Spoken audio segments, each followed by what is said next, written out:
Thank you, Mr. President. I am privileged to deliver these remarks on a topic of great importance on behalf of Group of Four, that is Brazil, Germany, Japan, and my own country, India. Mr. President, recent global geopolitical events have clearly shown that the UN Security Council is unable to deliver on its primary responsibilities to safeguard international peace and security when the world needs it the most. The realities of 1945, when the Council was established, have long been superseded by current geopolitical realities, with the need for change being felt across the board. For the G4, a primary reason for the underperformance of this critical institution remains the non-representation of Africa, Latin America, and the Caribbean, and the under-representation of Asia-Pacific in the permanent category. As such, we are convinced that African representation in both permanent and non-permanent category will be an indispensable part of UNSC reform for a more representative and effective council. We, as G4, continue to support fully these legitimate demands and aspirations from the people of Africa. G4's relationship with Africa is anchored in trust and mutual respect and is focused on ensuring that Africa finds its rightful place in a new age of reformed multilateralism. In fact, the title of the debate itself is a clarion call for representation.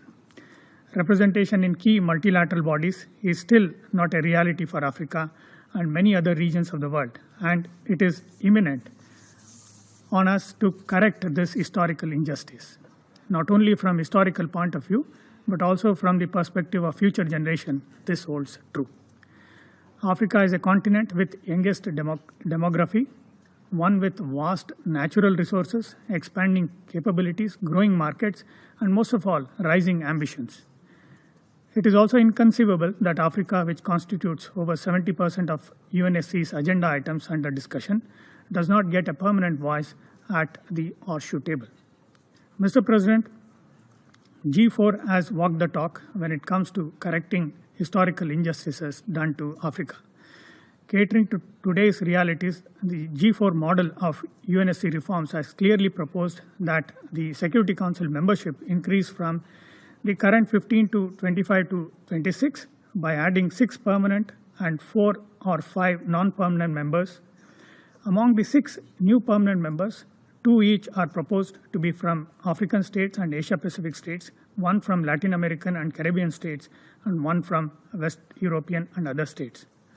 On rights and privileges associated with permanent membership, such as the veto, we also support the common African position that as long as it exists, it should be available to all permanent members, both new and old alike.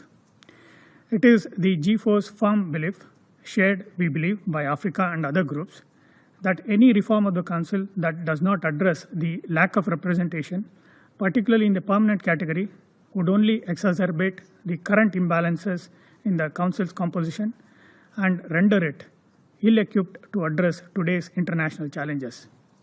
Much younger bodies like the G10 in the New Delhi summit held September last year, when AU was inducted as a full member, have shown themselves more willing to accommodate the legitimate needs and aspirations of the African people. Mr. President, please allow me to say a few points in my national capacity. As the concept paper poses questions on the next step, we see following imperatives.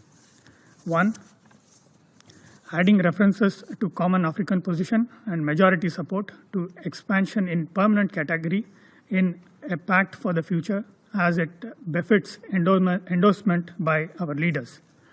2, expediting text-based negotiations in the IGN. Consensus is an output of negotiations. For this, the 80th anniversary of United Nations could be a befitting milestone.